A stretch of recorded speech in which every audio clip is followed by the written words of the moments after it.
India versus Sri Lanka series రేపైతే start కాబోతుంది. First match 26th evening 7 o'clock అయితే ఉండబోతుంది.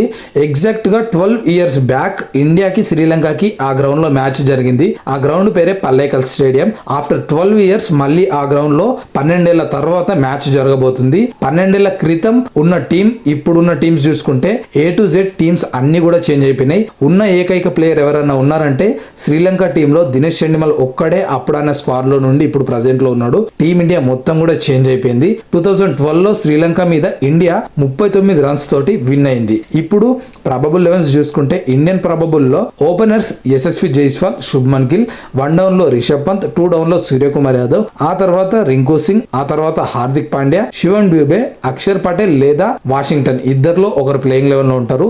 రీజన్ ఏంటనేది నేను వీడియోలో చెప్తా. తర్వాత బిష్నోయ్, మనకి సిరాజ్ అండ్ హర్షదీప్ సింగ్ వీళ్ళు ప్రాబబుల్ 11 లో ఉంటారు. ఇక ప్రాబబుల్ 11 ఆఫ్ శ్రీలంక చూసుకుంటే పాతం నిస్సంక, కుశల్ పెరేరా, కుశల్ మెండిస్, చరిత్ అస్లంక, దినేష్ చెండిమల్, దర్శన్ శనక, హస్రంగ, వెల్లాజే, పతిరానా, మధుశనక, తీక్షణ వీళ్ళు శ్రీలంక ప్రాబబుల్ 11 లో ఉండబోతున్నారు. సో బౌలర్స్ విషయానికి వస్తే ఈ గ్రౌండ్ లో ఎక్కువగా రైట్ ఆర్మ్ బౌలర్స్ ఫాస్ట్ కావచ్చు అండ్ స్పిన్నర్స్ కావచ్చు.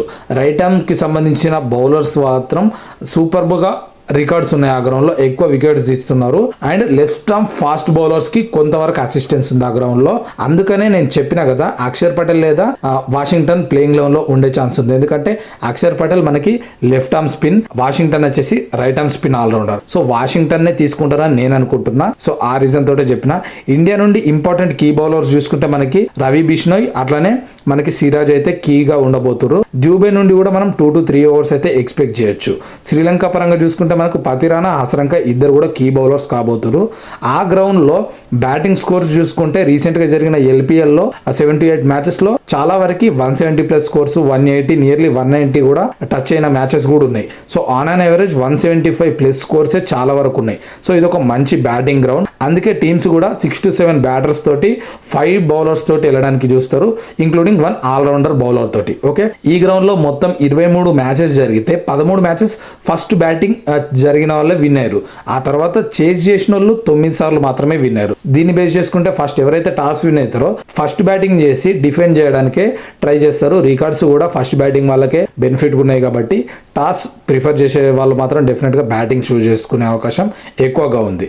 ఇక ఆన్ అండ్ యావరేజ్ ఈ గ్రౌండ్ లో మనకి ప్రతి మ్యాచ్ లో 12 వికెట్స్ వరకు అయితే కలిపి పడుతున్నాయి 2 innings లో. ఇది గ్రౌండ్ కి సంబంధించిన డేటా. హోప్ మీకు అర్థమైంది అనుకుంటా. సో టీమిండియా అప్పటికిప్పటికి మొత్తం చేంజ్ అయిపోయింది. సో ఈ వీడియోలో ప్రిడిక్షన్ అయితే ఇంతే. వీడియో ప్రిడిక్షన్ నచ్చితే ఒక చిన్న లైక్ ఇవ్వండి. ఇలాంటి మంచి మంచి ప్రిడిక్షన్స్, ప్రివ్యూస్, రివ్యూస్ కోసం మన ఛానల్కి సబ్స్క్రైబ్ చేసుకుంటే తెలుగులో బెస్ట్ స్టార్ట్స్ ఇవ్వడానికి నేను రెడీగా ఉన్నా. మీ నుండి నాకు చిన్న సపోర్ట్, ఒక లైక్, ఒక కామెంట్, ఒక షేర్, అట్లానే మీ సపోర్ట్ ఉంటే డెఫినెట్గా ది బెస్ట్ కంటెంట్ వస్తూనే ఉంటుంది. అండ్ మీ ప్రాబబుల్ 11s ఏంటి అనేది ఒకసారి కామెంట్ చేయండి. నా ప్రాబబుల్ 11s చూశారు కదా. అట్లానే 2 టీమ్స్లో నుండి బెస్ట్ బౌలర్స్ ఎవరు కాబోతున్నారు, రేపు బెస్ట్ బ్యాటర్ స్కోర్స్ ఎవరు చేయబోతున్నారు అనేది కూడా కామెంట్ చేయండి. చూద్దాం ఎంతమంది కరెక్ట్గా ప్రిడిక్ట్ చేయబోతున్నారో. అండ్ మనం మ్యాచ్ అయిన తర్వాత రివ్యూ వీడియోలో కలుద్దాం. Thank you.